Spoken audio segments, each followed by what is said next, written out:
cash, an iPod, and a tablet. Deputies believe he got in through a temporary construction entrance. Surveillance pictures captured him going underneath security glass at the clerk's counter on the treasurer's office floor. Anyone with information, please contact the Macomb County Sheriff's Office. New at 5. This is your run-of-the-mill parking lot in Metro Detroit, but in that tree was a beehive with 10,000 bees. Some bees that were all over a car and all over a tree, and a lady couldn't get into her car. Those bees weren't exterminated. Find out what quick-thinking police officers did to save those bees. Is it possible to relieve extreme pain without addictive prescription drugs? Ahead in Good Health, a pilot program at one hospital that patients say is really working. And it's a story that proves truth is stranger than fiction. Coming up next at 5, we're going to show you how this pet parrot right here could end up playing a key role in a murder investigation. This is the New at 6. He's feeling a lot better now and soaking up the attention. But this dog went through outside a local convenience store is horrible. That story is new at 6. Caught on tape, police officers laughing, joking, and accusing a man of faking his symptoms. 1 hour later, that man dies in police custody. The defenders have the video. You'll see it coming up. Well, this is one of our most shared stories on clickondetroit.com today. A murder case on the west side of the state has taken a really bizarre and disturbing twist. You would think this is some kind of a movie or a novel. A parrot was recorded repeating words that a man's family believes it heard just before their son was shot dead. Sandra Ali is here now. And Sandra, so we have this straight. They believe the bird knows what really happened here. Well, that's exactly right, Stephen, Karen, and really bizarre is putting it lightly in this case. There are very real questions tonight if this parrot you see right here will actually be used in the investigation, all because of what it keeps saying. That bird picks up anything and everything, and it's got the filthiest mouth around. The bird, they say, mimicked both Durham and his wife Glenna, who is listed as a suspect in her husband's death, at least according to Michigan State Police reports. Shut up! Durham's family says they took this video of Bud several weeks after Martin Durham was shot.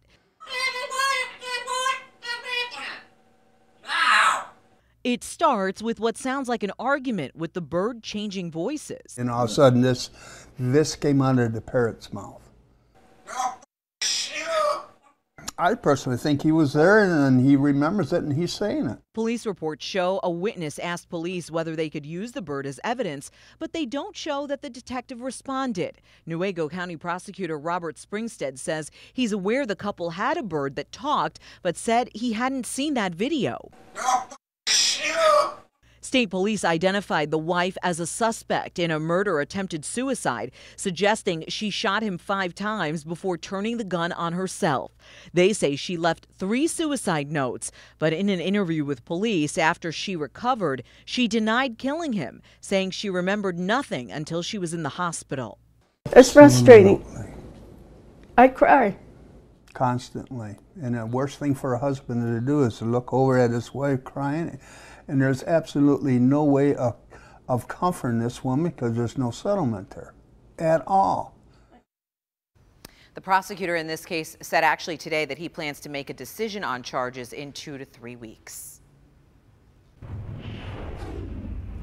A developing story in West Michigan, a fuel pipeline has ruptured, spilling 8,000 gallons of diesel fuel. The pipeline ruptured in Van Buren County while a homeowner was using an excavator in a field in Geneva Township. Right now that spill is not impacting any waterways. It is believed to be contained. A spokesperson for the Wolverine Pipeline Company says it's still too early to know whether that spill could impact gas supplies in West Michigan. All right, everyone's looking for a good weekend, especially Brandon Steve.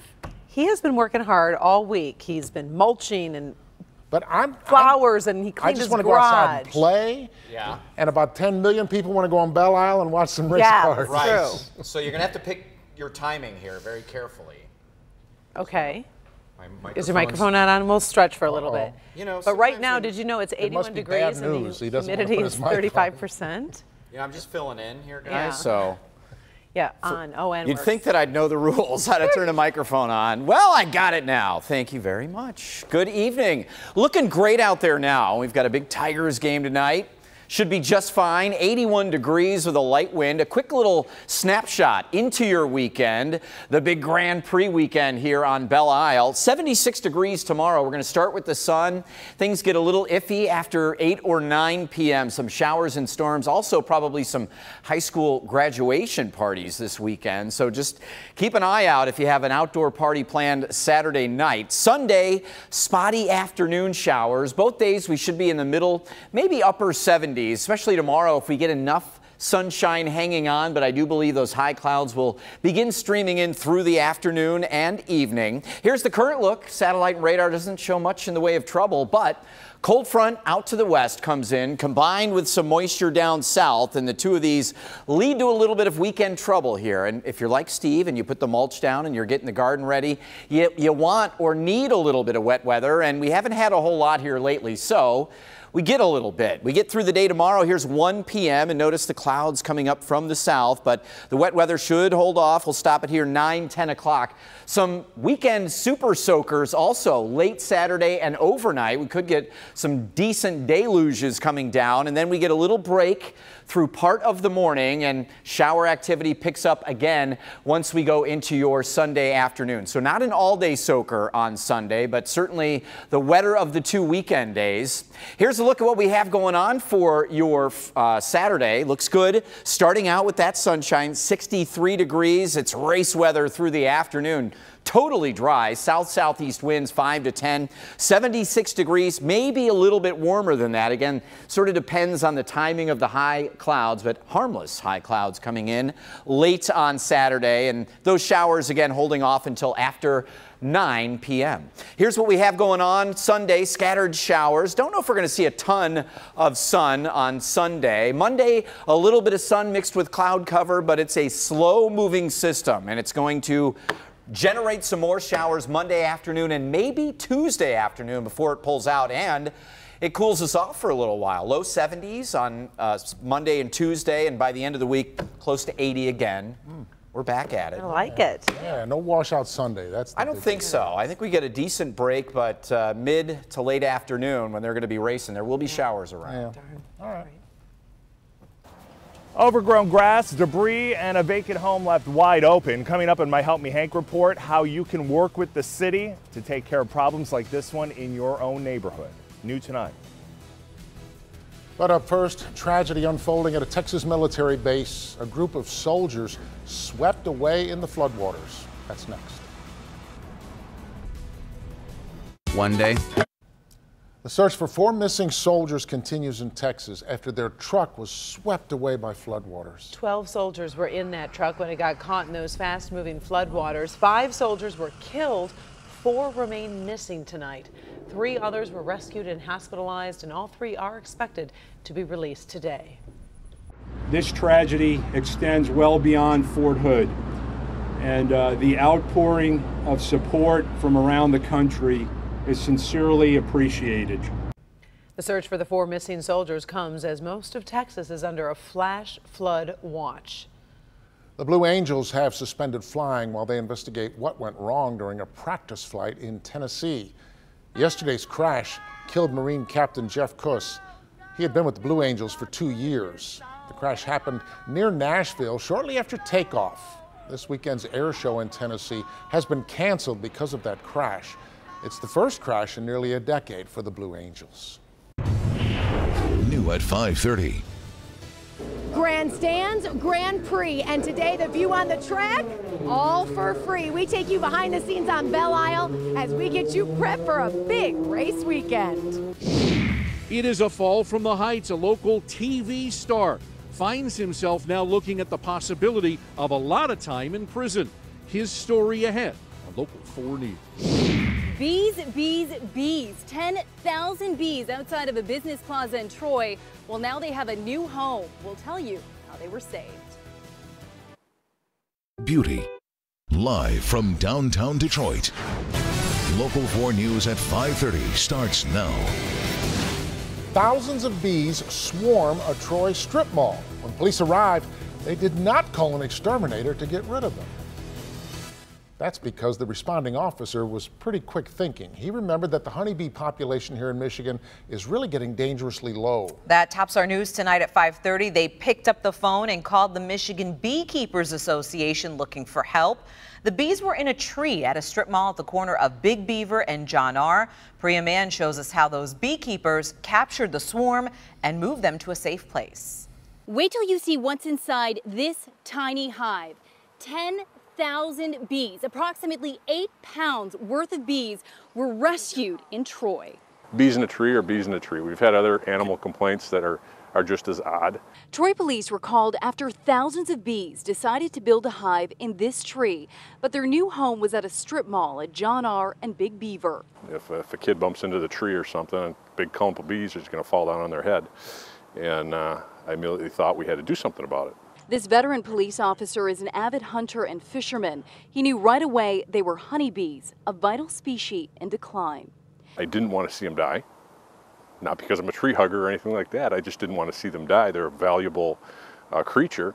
Bees pollinate the majority of crops that feed the world. Without bees, our existence would be in jeopardy. Knowing that, Troy police did not call an exterminator. It would have been the easier option, but it would have been the right option. Instead, Sergeant Scott Smith went online and found a local beekeeper. The first number I contacted, I spoke with a beekeeper. He was more than happy to come out. Meet Jim Armstrong. This 78-year-old beekeeper came to the rescue with a brush and a beehive. So all I do is put this up under the tree, take this and start brushing the bees. Armstrong sprayed the bees with sugar water so they couldn't fly away. This beekeeper is praising Troy police for going above and beyond. Let's put it this way, those guys were terrific. In fact, they stood there and watched me.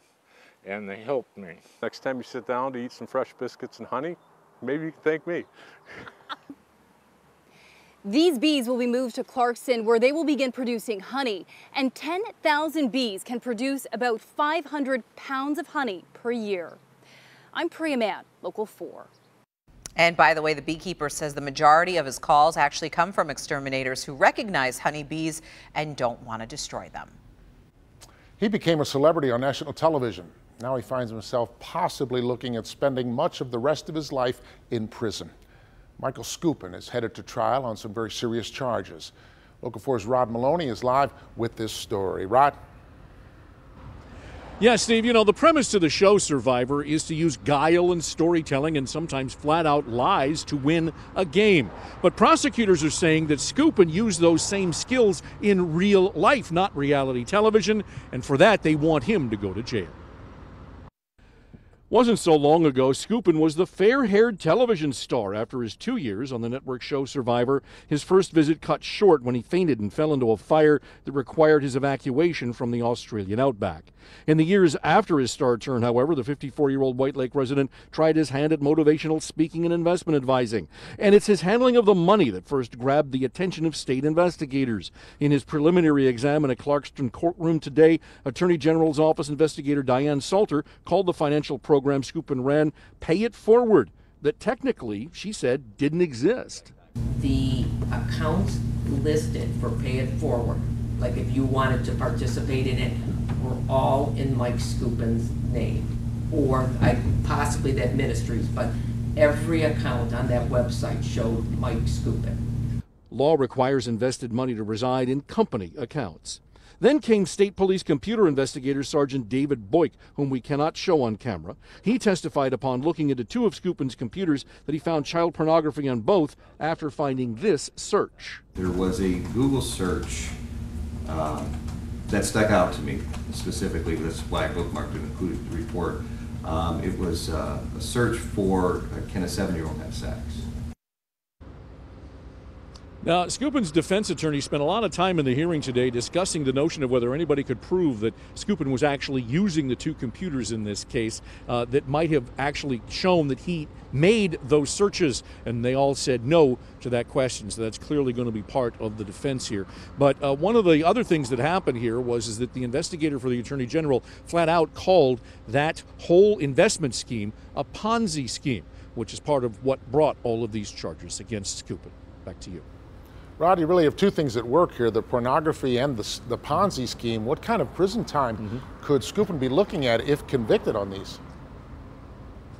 Well, the child pornography charges only bring 5 years in a prison, but also there is a racketeering charge that goes with this, and that could bring him up to 20 years in prison if he is found guilty. Wow. All right, Rod Maloney reporting live. Thank you, Rod. For the second summer in a row, the Dearborn Police Department launching a program in hopes of keeping residents and their belongings protected. It's called Lock It or Lose It. Officers are urging folks not to leave any valuables in their cars, and if you have to, put them in the trunk. They're also reminding you, always lock your car, and also let police know if you see any sort of suspicious activity. It is home of some of the world's most recognizable art, like the Mona Lisa. But in Paris, the Louvre Museum turned away visitors today. That's because the museum is under the threat of rising floodwater. So the museum closed its doors. Workers were inside scrambling to get over 100,000 pieces of priceless art to safety. The art was moved to the upper levels of the museum. Meanwhile, the flooding in France and Germany has killed at least 11 people. Singing icon Prince is said to have died from an accidental opiate overdose. Now an investigation into where the singer got the drugs has begun. So far, investigators have questioned 2 doctors. Both insist they did not prescribe Prince any opiates. Toxicology tests revealed Prince died from an overdose of fentanyl. That drug is known to be 50 times more powerful than heroin and highly addictive. Close friends say Prince was taking the painkiller for chronic hip problems. And we know it's not just celebrities battling this kind of prescription drug abuse. Overdose deaths related to painkillers have skyrocketed in recent years, killing about 78 Americans every single day. And with that in mind, one hospital went looking for alternative ways to try and relieve pain. Doctors and patients say it's working.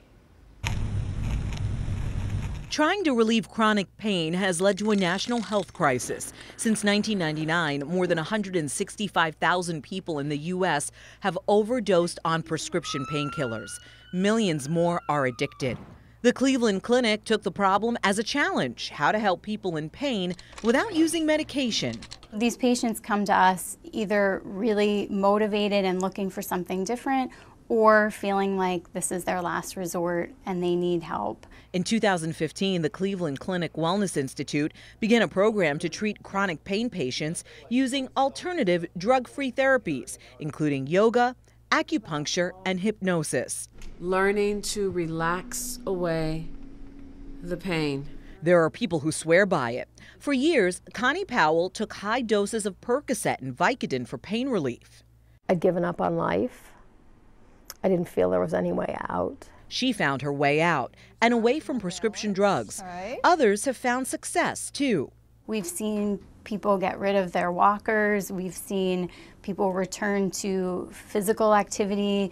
About 100 people have completed the wellness program, easing their pain and regaining their peace of mind.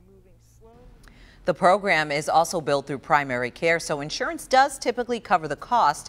Experts caution, though, that many prescription painkillers can, of course, be highly addictive and should only be used when truly needed, along with, of course, close monitoring for potential signs of any addiction. Oh, we want some nice weather this weekend, because all weekend long, Belle Isle will be roaring for the duel in Detroit, which we tend to think of as the Grand Prix. Tickets to the big event, well, sure, they can get pricey. But today was a chance to see all those cars for absolutely nothing. It was free. Lauren Podell was there for Free Pre-Day. One of the cool things about Free Pre-Day, getting up close and personal with the Indy cars. What is it like to see them that close? Oh, it's awesome. I mean, up close and personal, you don't get better views than this. You can't beat it, and it's just the start of the fun today. Grab those earplugs. It may not officially be race day, but racing fans got to see the cars in action for free. The fast cars. Yeah, why? Why do you love them? Because they're fast. Dylan Droulard isn't just a race fan, but a heart patient at Children's Hospital. He was born with 7 heart defects. So, yeah, he's had 3 open heart surgeries. And he's good right now. He has no restriction. And Mom, Dylan, and Big Sis all got to experience Grand Prix Free Day with some pretty sweet racing shades. It's nice that they offer the free day because it opens it up to a lot of people, you know, people who maybe wouldn't have the opportunity otherwise. For first-timers like Dylan to veterans like Terry Gibson of Sterling Heights. Oh, I've been coming since they raced downtown, so many years. And even after all those years, Terry was still starstruck. So who are you staring at right now? Michael Andretti and Eddie Cheevers are standing over there talking. How cool is that? Yeah, that's great. It's amazing to get this close to these guys. You see them on TV all the time. You walk out here and here they are just walking around. And on Free Prix Day, you get to do things like go up and say hi to Eddie Cheever. When I was competing in Formula One, Detroit was my home Grand Prix, so I always took a lot of pride in what I was doing here. But I like the state, I like the city, I love the fact that it's Motor City. I've been in motors my whole life, so this is our capital. From the tires to the car parts to the speed. Pit row on Belle Isle was hopping. The grandstand's full and will be all weekend long. Reporting from the Chevrolet Belle Isle Grand Prix, Lauren Podell, Local 4. Free Prix Day is awesome. How neat to get that kind of access. Because you really do. You get to wander around that close to the cars. Cool. And it'll be a great weekend. A handwritten note from former President John F. Kennedy could fetch a huge price at auction. Coming up new tonight, we're going to tell you who that letter was written to that makes it worth so much money. And what was a really cute moment at the zoo quickly turned pretty terrifying. New tonight, what a lion did just a few seconds after a little boy put his face up against the glass. Abandoned homes like this one, an eyesore and a potential danger. Coming up in my Help Me Hank Safety Alert, I'll show you how to work with the city to make sure that problems like this one do not go unsolved. Well, we've got construction to talk about, and yes, this project is certainly going to cause some headaches. Westbound I-696 will close down tonight at 9 p.m. from M10 to I-275. It won't reopen until 5 a.m. Monday morning, just before your morning drive. So again, yes, this is going to be pretty annoying, but I'll get you through it. This is how you're going to get around it. Take M10 to southbound Telegraph, take Telegraph to westbound 8 Mile, and then 8 Mile to westbound M5, and that will get you back on to westbound I-96 to avoid that construction project. Have a great weekend, everyone. New at 6. An unwelcome guest in the women's locker room of a health club in Oakland County. New at 6, what one woman says he did that sent her running for help. A father fighting cancer here at St. John couldn't leave his hospital bed for his daughter's graduation. So they brought graduation to him. You'll see it coming up.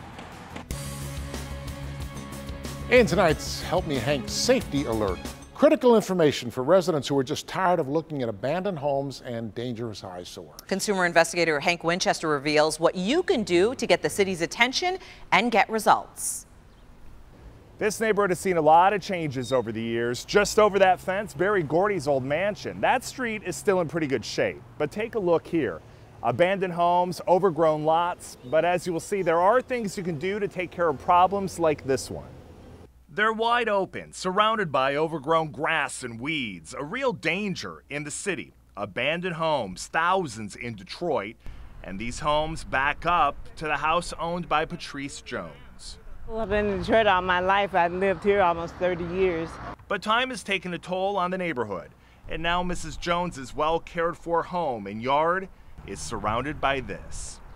I have heart problems and different health challenges, and so now I'm not able to trim the weeds and stuff, and now it just got out of hand. And they roam through here at night and everything. It's not safe. Mrs. Jones worried not only for her safety, but also for the kids that live in this area near Calvert Street. And you nail the house up, they'll open it back up. I woke up one morning, it was a big orange ball of fire. The city is working to tackle the problem of abandoned homes, and thankfully more funding is coming. But leaders need to hear from you.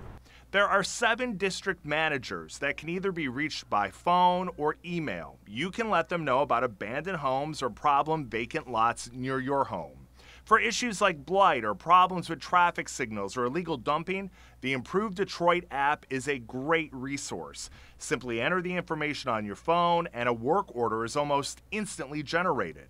The homes near Mrs. Jones now have the attention of the city. District managers, that's their job. They want to know what's going on in their district. They try to keep the areas blight-free. They want to keep the residents here, and they want to make sure that the neighborhoods are blossoming. The city now aware of the situation here on Glen Court, the issue being addressed. And again, city leaders want to hear from you if you have a similar problem in your part of town. I'm Hank Winchester. Help me, Hank. Back to you. And you can find all the contact information for the neighborhood district managers and also more information about the Improve Detroit app. It's all on the Help Me Hank page on clickondetroit.com. All right, Tigers are back in the Stinkies again, so we'd like to see them get help. That's the technical term that us in the sports industry use. Yes, the Stinkies. Well, they have good young pitching, and here's the good news. Jordan Zimmerman will make his first start back since he suffered a groin strain at the end of May. He'll be back on the mound for the Tigers as they welcome the White Sox tonight to Comerica Park for the first of 3. The Tigers know the Sox quite well, so says Brad Ausmus. They got out of the gate hot. They struggled a little bit lately. But, probably could say that about more than just the White Sox. A lot of these guys are very familiar. We know most of the pitchers. The bulk of the players we know from last year. And one of the new players we had for a few years. So, they're a pretty known commodity as we are to them. Yeah, and we know the general manager's son, Alex Avila. He's back. We'll talk about him at 6 o'clock. Novak Djokovic is one step closer to his career Grand Slam. He beat up-and-comer Dominic Thiem today to stamp his ticket to the French Open final. Joker is near court.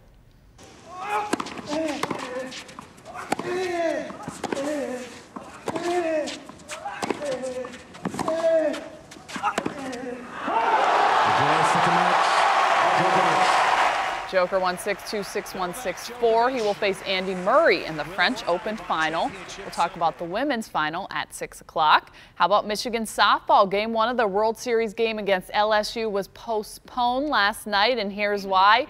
Lots and lots of rain. It was rescheduled for tonight, 9:30 from Oklahoma City. Wolverines are there for the 3rd time in 4 years, and they won't let a little rain get them down. You don't play in rain, you don't play in lightning, and they've dealt with it their whole life. It's no big deal. They love being together. And rain delays, extra days, they just love being together. They're the highest seed in that tournament, so we're hoping for a win. Yeah, fantastic. That would be good. That would be good. Thanks, Jamie. All right, timing will be critical, it seems like, this weekend with the rain-sun mix. It's different when sports has a case of the Stinkies and the weather has a case of the Stinkies. I know.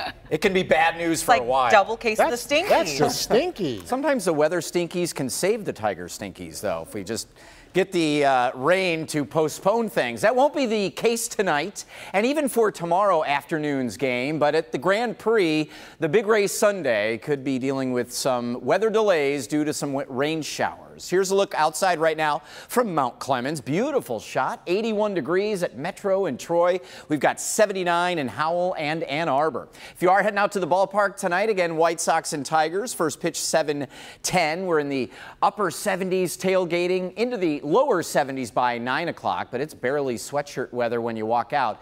Tigerific, 68 degrees. All clear and dry. Tomorrow afternoon's game should be fine at Comerica, and the race tomorrow at Belle Isle also on the good side tomorrow. But Sunday, we do have some spotty showers that, again, could get in the way of things on your Sunday afternoon, whether it's the Grand Prix or anything you have going on. Tomorrow night, we do have some showers. I want to mention that, too, if you've got a graduation party.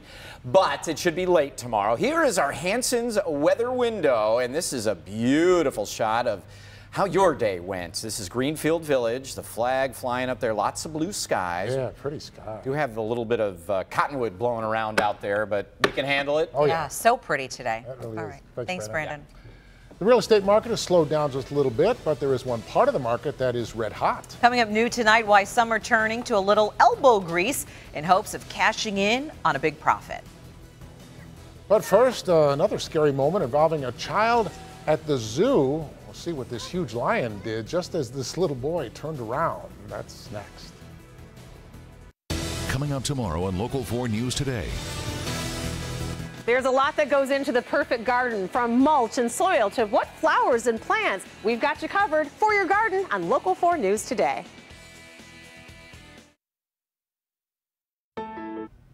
A little boy has what looks like a close call with a lion at a zoo in Tokyo. But the lion's real intentions might surprise you here. The 2-year-old in the yellow jacket you see right there was looking at the lion when the lion suddenly pounced. For a minute, it looked like it would charge right into the boy, right? Well, fortunately, a glass wall prevented that from happening. But zookeepers say the 400-pound lion has a habit of running towards children he sees because he wants to play with them. Real estate may be a quick way to make a little extra cash. Yeah, that's because house flipping is at the highest level it's been in 2 years. A home flip happens when a property is bought and then resold within 12 months. Housing data giant RealtyTrack says nearly 7% of all single-family homes and condos sold in the first quarter of this year were flips. That's a 20% increase from the previous quarter. House flips fell in 2014. Experts say the new increase is due to the falling interest rates and a lack of competitive housing inventory. A Boston auction house will soon have quite a collector's item up for sale. A love letter from JFK to his mistress. Kennedy wrote the 4-page letter back in October 1963, a month before he was assassinated. That woman isn't named, but the recipient is believed to be Mary Meyer, the wife of a CIA agent. Meyer never received the letter and died a year after Kennedy wrote it. That letter is going to be auctioned online coming up June 16th. It's estimated to be worth more than $30,000. Local 4 News at 6 is next. We're working on stories from Westland, Troy, and Dearborn. Plus, what the case of a teacher caught having sex with a 13-year-old student in Texas has to do with a race for Congress here in Michigan. And cruel and unusual, what happened to this dog outside of a local convenience store is truly disturbing. That's next. This is live from downtown Detroit. Local 4 News at 6 starts now. It was not an act, but by the time police realized this man really was sick, it was too late. A woman was assaulted while taking a shower at this LA Fitness in Metro Detroit. Now members are concerned. Find out what LA Fitness has to say, if anything, about this violent crime. An act of violence that just doesn't add up. This dog took a bullet for no apparent reason. We've all seen it occasionally, a dog that's tied up outside perhaps a store waiting for its owner to make a quick purchase inside. But then you gotta ask, why would somebody shoot this innocent animal just sitting out there outside? Looking for Sean Lay is live with the story, and this is just full of troubling questions. Sean? Let's get right to it, Steve, because I spent some time today with Highland Park Police Officer Sean Templeton. He tells me there was absolutely no confrontation between this gunman and a dog outside of a market. He tells me the gunman shot the dog over, quote, pure meanness. Let me introduce you to the dog here. We also spent some time today to Dollar Bill. He is known in Highland Park. I can tell you this dog is incredibly sweet. He is very gentle and very well trained. Dollar Bill, well, last night he was faithfully waiting for his owner outside of a market at Geneva and Highland last night. People inside heard a gunshot. Officer Templeton says the gunman told Dollar Bill's owner when he ran outside of the market, quote, I just shot your dog, and he simply walked off. Here's what happened since. Terry Sumter with Detroit Pit Crew Rescue took Dollar Bill to Centerline Veterinary Hospital. That's where Dr. Gary Duchamp and Dr. Michelle Koss, they worked on the dog's leg. This bullet passing through Dollar Bill's leg, he now will be okay. That officer, Detroit Pit Crew and Centerline Veterinary Hospital, all donating their time today because the officer, look, he knows this dog. He checks in often on his older owner that does need a little bit of help. Tonight, Dollar Bill is back with his owner. Police, Steve and Karen, still looking for that gunman. They say he simply walked off. They could use some tips from the public on this one. This was a small area of Highland Park where people know Dollar Bill, so they might know the gunman as well. Yeah, they might recognize this guy. I would hope so. All right, thank you, Sean. Sean Lay reporting live. A 2-year-old girl from Dearborn in critical condition tonight. She wandered into a backyard and fell into a swimming pool. It happened at a house on Bolt Street near Telegraph. A woman discovered the toddler in her backyard in an above-ground pool. Police tell us the 2-year-old girl and her 3-year-old brother left their own house, went over a chain link fence and into a neighbor's yard, and then eventually climbed into the pool. Neighbors say Child Protective Services have been called to the children's home before. Police are now investigating. Well, her picture and story has gone viral all over social media. A Houston teacher busted for having sex with a 13-year-old student nearly every day for 9 straight months. But it is a local politician's comment that has ignited a firestorm of outrage. Let's get right to Mara McDonald. And Mara, he is running for the congressional seat currently held by Debbie Dingell. He sure is, Karen. He's running as the Libertarian candidate. And Tom Bagwell, well, his profile was pretty low. It's not now. Her picture is all over the place. Houston teacher Alexandria Vera busted for having sex with a 13-year-old male student and pregnant with his child. While the internet digested this, it's Tom Bagwell, the Libertarian candidate for Michigan's 12th congressional district, who now has everybody talking. Bagwell got on our sister station KPRC's website to share his thoughts on the story. Quote, "If there is consent, there is no rape. The boy was consenting. The parents supported it. The age of the participants doesn't matter. Personal relationships are not the business of the state." The collective "say what?" was instantaneous. He then continued with his thoughts on Facebook. Hard age of consent laws don't take into account the actual maturity of the child. Some teenagers are able to handle these relationships. Many can't. If there is actual abuse, by all means charge with a crime, but it should not be a snap judgment. Back here live, you all are talking about this on our Local 4 Facebook page. If you'd like to join the conversation, feel free to come on over. We're live in the Satellite Center. I'm Mara McDonald, Local 4.